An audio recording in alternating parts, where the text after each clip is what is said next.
The wrench slipped from my oil-slicked hands as another round of laughter echoed through the hangar. From underneath the Cessna's belly, I could see their polished dress shoes gathered in a semicircle, probably admiring Captain Morrison's latest war story about his heroic landing in turbulent weather. "Sarah, coffee's getting cold," Captain Morrison called out, his voice dripping with condescension. "And maybe wipe down the windows when you're done with whatever you're doing under there. Before we jump back in, tell us where you're tuning in from, and if this story touches you, make sure you're subscribed, because tomorrow, I've saved something extra special for you." I bit back my response, tightening the fuel line connection with practiced precision. What I was doing was preventing their precious aircraft from falling out of the sky, but they didn't need to know that. To them, I was just Sarah Chen, the mechanic who kept their coffee hot and their planes running. "Coming, Captain," I replied, sliding out from under the aircraft and wiping my hands on the coveralls that had become my armor over the past 3 years. The irony wasn't lost on me. These 5 pilots, all members of the elite Mountain View Aviation Club, treated me like their personal servant. They had no idea that the grease-stained woman they barely acknowledged had more flight hours than all of them combined. Before I begin, I want to take a moment to thank each of you for joining this incredible journey. If you're enjoying these stories of hidden strength and unexpected heroes, consider subscribing. It's completely free and helps us build this amazing community of people who believe in the power of perseverance. Let's dive into Captain Morrison. The self-appointed leader of their little group was regaling his audience with tales of his commercial airline days. The others hung on his every word: Jake Patterson, the trust fund kid who bought his pilot's license; Marcus Webb, the tech executive who treated flying like another trophy for his wall; David Liu, the doctor who thought his medical degree made him an expert on everything; and Tom Bradley, the lawyer who approached aviation with the same arrogance he brought to the courtroom. "Sarah, this coffee tastes burnt," Jake complained, barely glancing in my direction as I emerged from beneath the aircraft. "Can you make a fresh pot?" I nodded silently, walking toward the small kitchenette in the corner of the hangar. The facility was impressive. Mountain View Aviation Club spared no expense for their members. Chrome fixtures, leather seating areas, and a full maintenance bay that rivaled most commercial operations.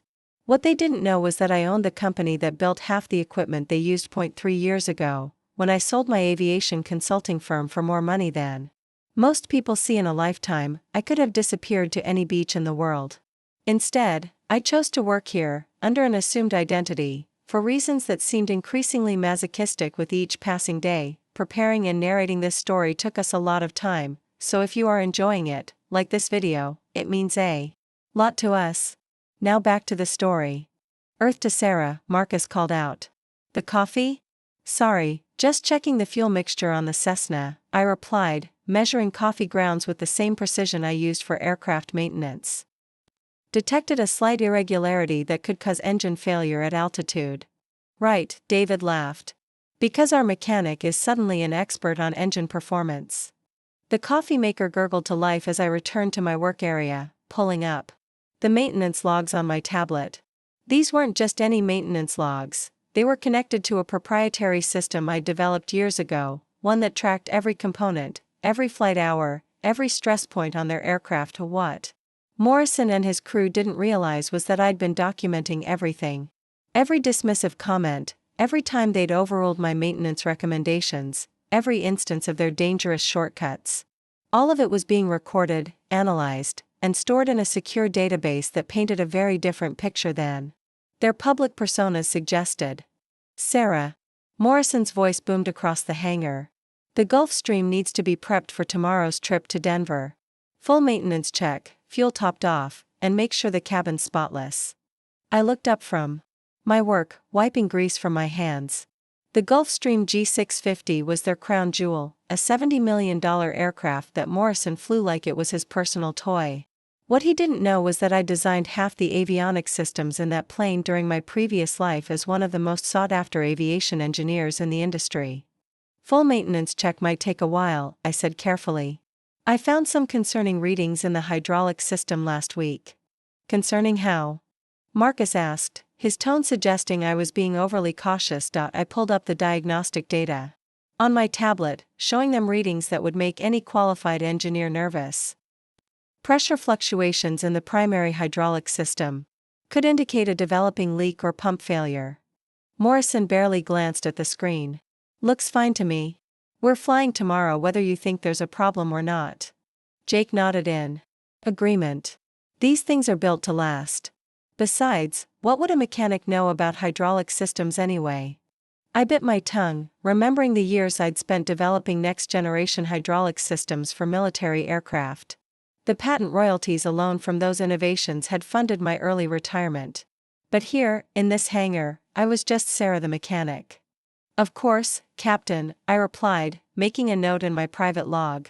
I'll have everything ready by tomorrow morning. As evening approached and the pilots headed home to their suburban mansions, I remained in the hangar, working by the light of industrial LEDs. This was when I did my real work, the careful, meticulous maintenance that kept these aircraft safe despite their owners' carelessness. I opened the secure panel on my workbench, revealing a sophisticated computer system hidden behind false walls. Multiple monitors came to life, displaying real-time data from every aircraft in the facility. This was my domain, my secret command center where I monitored everything they took for granted. A soft chime indicated an incoming encrypted message. Dr. Amanda Rodriguez, my former business partner and one of the few people who knew my real identity, was checking in from her new position at NASA. Still playing mechanic, her message read. The offer to join our Mars mission planning team stands. We could use your expertise on life support systems. I smiled, typing back, still learning patience. Besides, someone has to keep these cowboys from killing themselves. What Amanda didn't know was that my time here wasn't just about patience or penance. I was gathering data for a much larger project, a comprehensive study on pilot behavior, maintenance culture, and safety protocols. In civilian aviation, the Mountain View Aviation Club, with their combination of wealth, arrogance, and casual disregard for safety, provided the perfect case study. My fingers flew across the keyboard as I updated their aircraft profiles. Morrison's flying style showed consistent patterns of aggressive maneuvering that stressed airframe components beyond manufacturer recommendations. Jake's pre-flight checks were rushed and superficial. Marcus treated weather minimums as suggestions rather than requirements. David's medical background made him overconfident in emergency situations he'd never actually experienced. And Tom's legal training had convinced him that rules were for other people. Each of them was an accident waiting to happen, and they had no idea that their mechanic was the only thing standing between them and catastrophe. The hangar's motion sensors detected movement near the Gulf Stream. I switched to the security camera feed, watching as Morrison's son, Derek, let himself in through the side entrance. At 19, Derek had his father's arrogance but none of his flying experience. He'd been begging Morrison to let him fly solo. Despite barely qualifying for his private pilot license, Derek approached the Gulf Stream with the casual entitlement of someone who'd never faced real consequences. He pulled out his phone, probably planning to take selfies in the cockpit to impress his college friends. What he didn't realize was that I'd installed motion sensors throughout the aircraft to monitor unauthorized access. I closed my laptop and walked across the hangar, my footsteps echoing in the cavernous space. Derek looked up guiltily as I approached, his hand frozen on the aircraft door handle. Evening, Derek, I said casually. Bit late for a visit, isn't it? Oh, hey Sarah. He replied, trying to project confidence. Just wanted to check out Dad's plane. You know, familiarize myself with the systems. I nodded understandingly, though every instinct told me this kid was trouble. The Gulf Stream's a complex machine. Probably best to wait for your father to give you a proper tour. Derek's face flushed with embarrassment and anger. I don't need a mechanic telling me what I can and can't do. This is my family's plane. Actually, I said quietly, it belongs to the club. And club rules require authorized personnel to be present for any aircraft access after hours. He stepped closer, apparently thinking his 6-foot frame would intimidate me. You're going to report me to my dad? For looking at a plane? I smiled, remembering similar confrontations during my military days when young officers thought rank meant more than competence. I'm not going to report anything, Derek. But I am going to ask you to step away from the aircraft. For a moment, we stared at each other in the hangar's fluorescent lighting. Derek clearly expected me to back down, to defer to his family's status and wealth. Instead, I simply waited, letting the silence stretch until he finally stepped back. "Whatever," he muttered, heading toward the exit. "This place is just a garage anyway." As Derek disappeared into the night, I made a mental note to review the security protocols. The casual access these people had to million-dollar aircraft would horrify any insurance company, but the Mountain View Aviation Club operated under the assumption that money could solve any problem. I returned to my workstation, pulling up Derek's file. His flying record showed a pattern of reckless behavior that mirrored his father's worst traits, amplified by teenage overconfidence and a complete lack of real-world experience. If Morrison gave in to his son's pressure to fly solo, it would end badly. The hydraulic readings on the Gulf Stream flashed red on my monitor. The pressure fluctuations I'd mentioned to Morrison were getting worse, not better. A proper repair would ground the aircraft for at least a week, but I knew Morrison would never accept that kind of delay. I pulled up the maintenance manual, one I'd helped write years ago, and began planning a temporary fix that would buy us time. It wasn't ideal, but it would keep the aircraft safe for the Denver trip while I ordered replacement parts. As I worked, my mind wandered to the path that had brought me here. Sarah Chen, the identity I wore like a second skin, had a carefully constructed background, community college education, basic mechanic certification, and 3 years of spotless employment history. The truth was more complicated. Dr. Elena Vasquez, my real name, held degrees from MIT and Stanford, had revolutionized aircraft design for both military and civilian applications, and had built and sold one of the most successful aviation consulting firms in history. The patents I'd developed were in aircraft flying around the world, including some of the systems in the very planes I now maintained, but success had come with a price. The pressure, the politics, the constant battles with executives who valued profits over safety had burned me out completely.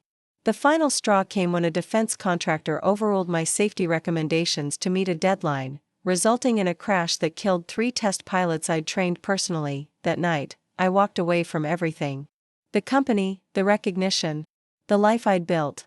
I liquidated my assets, created the Sarah Chen identity, and disappeared into the world of civilian aviation where I thought I could make a difference on a smaller scale. 3 years later, I was questioning that decision daily. The pilots here treated me with even less respect than the executives I'd fled. But there was something about their casual arrogance, their assumption that money could buy competence, that fascinated me from a psychological perspective. My phone buzzed with a text from Morrison: "Don't forget to have the Gulf Stream ready by 6 a.m.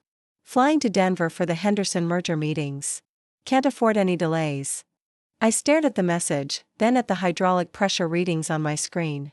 The responsible thing would be to ground the aircraft until proper repairs could be made.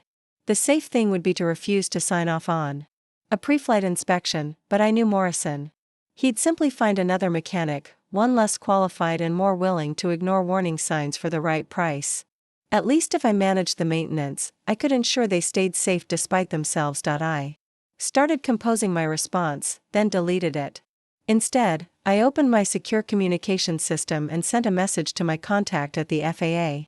If Morrison insisted on flying with compromised hydraulics, there would be documentation of exactly who made that decision and why. The night stretched ahead of me, filled with the careful, methodical work of keeping dangerous people alive. As I began disassembling the hydraulic system, I couldn't help but wonder what would happen when their luck finally ran out. After all, you can only ignore the laws of physics for so long before they demand payment. And in aviation, that payment was usually collected at altitude, where there are no second chances and no time for regret. The wrench turned in my hand, and I began the delicate process of buying them one more day. The emergency call came at 2:47 a.m., just as I finished the temporary hydraulic repair on the Gulf Stream. My secure phone buzzed with a priority alert from Mountain Rescue Command, something I'd never expected to receive in my Sarah Chen identity. Multiple aircraft emergency. Mountain View Aviation Club. Severe weather incident. All available. Pilots needed immediately. I stared at the message, my blood running cold. The club's aircraft were scattered across 3 states for various trips.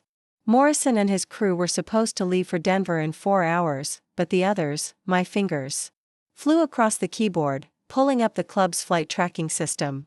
The news was worse than I'd feared. Jake's Cessna had gone down in the mountains outside Aspen. David's Beechcraft was caught in a sudden storm system near Salt Lake City. Marcus's citation had declared an emergency over Nevada with engine problems, but the worst news was yet to come. Tom Bradley's King Air, which should have been safely hangared, was showing an active flight plan.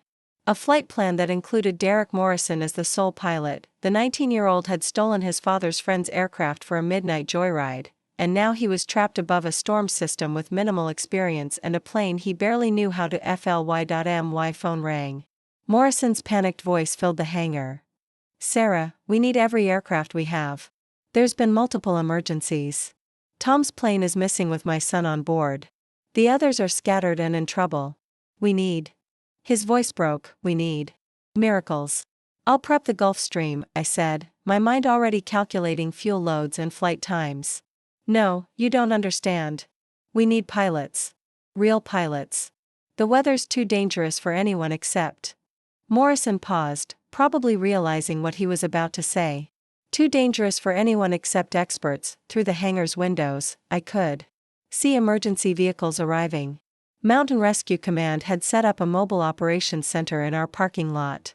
The scope of the crisis was becoming clear: 5 aircraft in distress, multiple weather systems converging, and rescue operations stretching across 4 states. The hangar doors burst open as Morrison rushed in, still in his pajamas, his face pale with terror.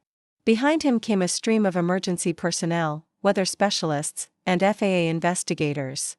"Where are the other pilots?" demanded the Mountain Rescue Commander, a weathered woman in her 50s whose name tag read, Colonel Martinez. Morrison's eyes darted around the hangar desperately. They're the ones in trouble. All of them." Colonel Martinez's expression darkened. "You're telling me the Mountain View Aviation Club has aircraft scattered across 4 states in emergency situations, and you have no qualified pilots available for rescue operations?" The silence stretched painfully. Morrison, for all his bragging about his commercial airline experience, had never flown rescue missions. His confidence evaporated when faced with real consequences instead of country club stories. "What about her?" Derek's voice came from the entrance. He stood there, soaked from rain, having somehow made it back safely.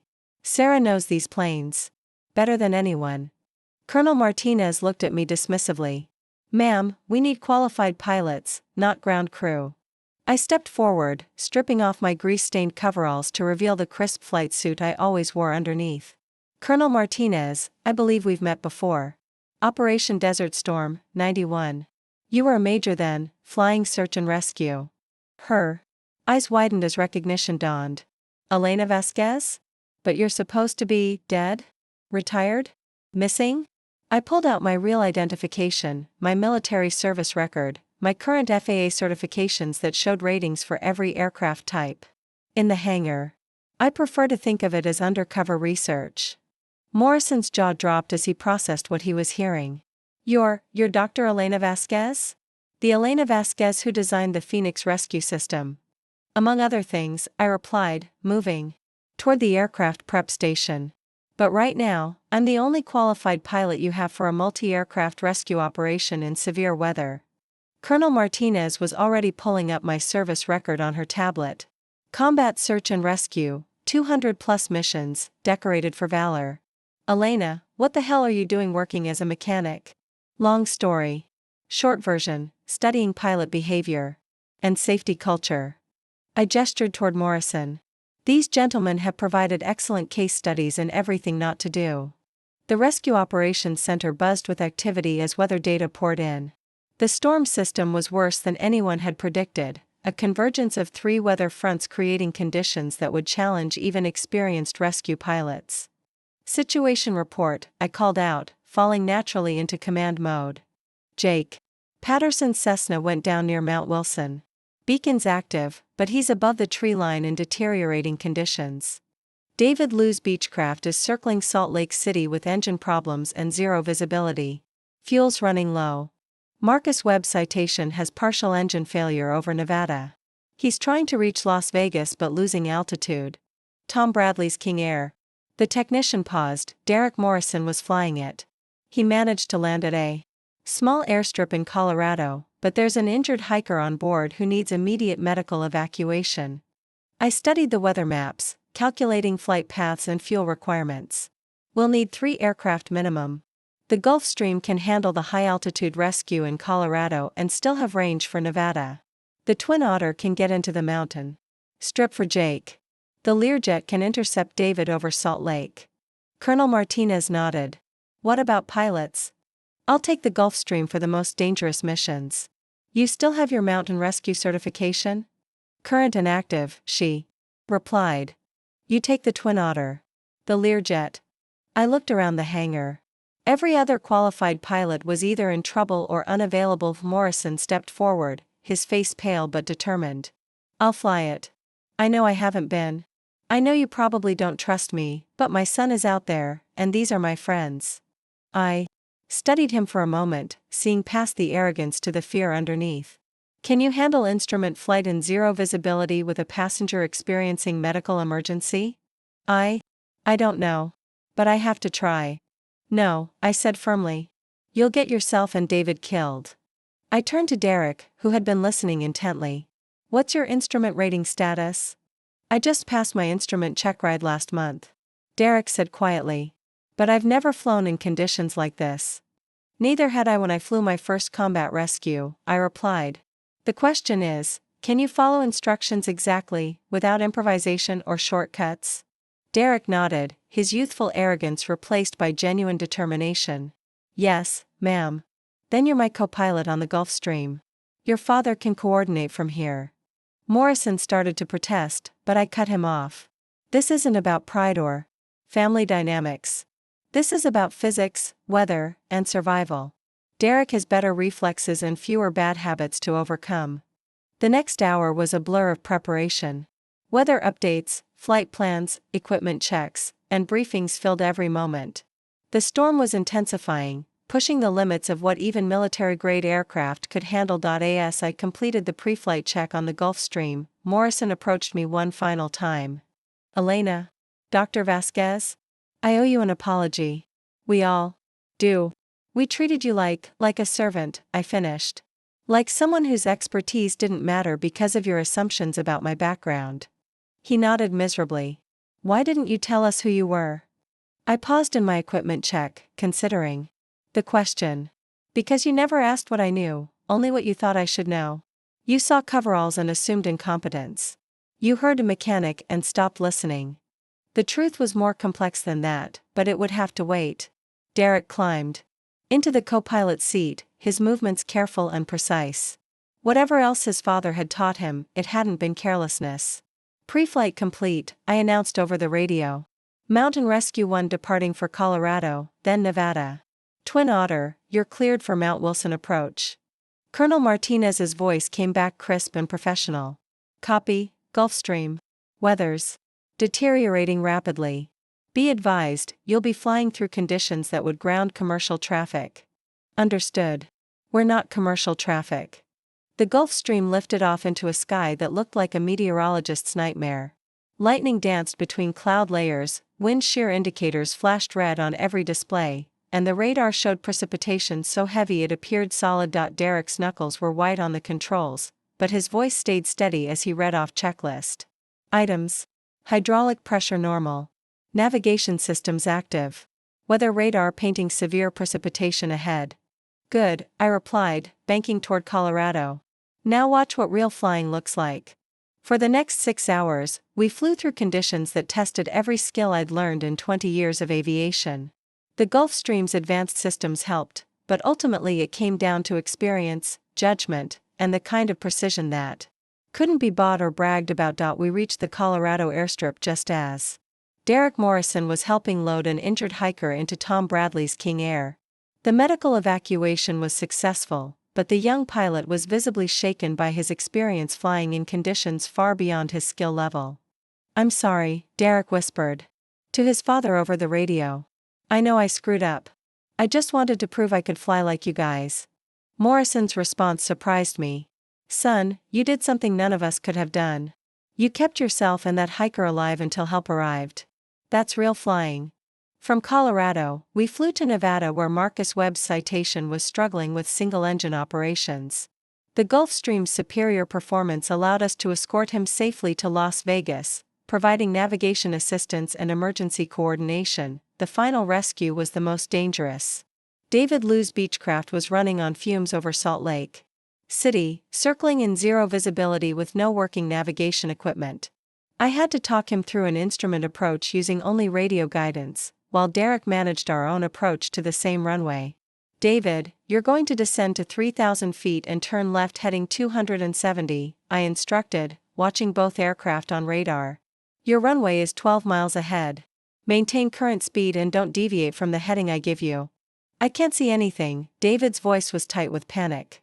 The instruments are showing conflicting readings. Ignore the instruments. Trust my voice. I can see both of us on radar, and I'm going to guide you home. The approach took 45 minutes of careful guidance, but David's Beechcraft touched down safely just as his fuel gauges hit empty. Our landing followed minutes later, and I finally allowed myself to breathe. In the aftermath, as emergency crews secured the aircraft and debriefed the rescues, Morrison found me in the hangar maintenance bay. I was back in my coveralls, completing post-flight inspections with the same methodical care I'd always shown. The hydraulic system held, I reported. But you'll need those replacement parts before the next flight. Morrison nodded, then sat down heavily on a nearby crate. How do you do it? Go back to being just Sarah the mechanic? I looked up from my checklist. Because that's what the job requires. Today you needed Dr. Elena Vasquez, combat pilot and rescue specialist. Tomorrow you'll need Sarah Chen, mechanic and safety expert. They're both real. Derek approached us, still processing the night's events. Will you teach me? Really teach me, not just the basic stuff? That depends, I replied.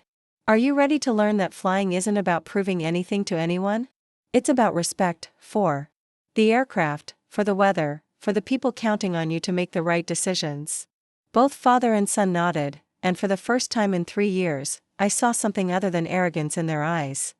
Then yes, I said, returning to my inspection. But we start with changing oil and cleaning spark plugs. You don't get to touch the advanced systems until you understand why maintenance matters. As dawn broke over the mountains, emergency vehicles departed and normal operations resumed. Jake Patterson's rescue from Mount Wilson had been successful. David Liu was receiving medical attention for exhaustion but would recover.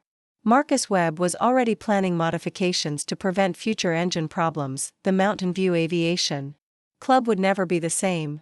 The casual arrogance, the dismissive attitudes, the assumption that money could substitute for competence, all of it had been stripped away by a night when lives depended on real skill rather than perceived status. Colonel Martinez found me as I finished the post-flight paperwork.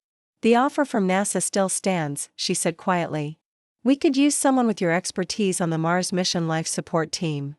I considered the offer, then looked around the hangar where 5 humbled pilots were learning to see their aircraft, and their mechanic, with new eyes. Ask me again in a year, I replied. I think my research here is just getting interesting. After all, sometimes the most important discoveries happen not in laboratories or boardrooms, but in moments when pretense falls away and people discover what they're truly capable of. Tonight, 5 pilots had learned that lesson at altitude, where there are no second chances and no room for anything but the truth, and tomorrow, Sarah Chen the mechanic would be waiting with coffee and the kind of expertise that could save their lives, if they were finally wise enough to listen.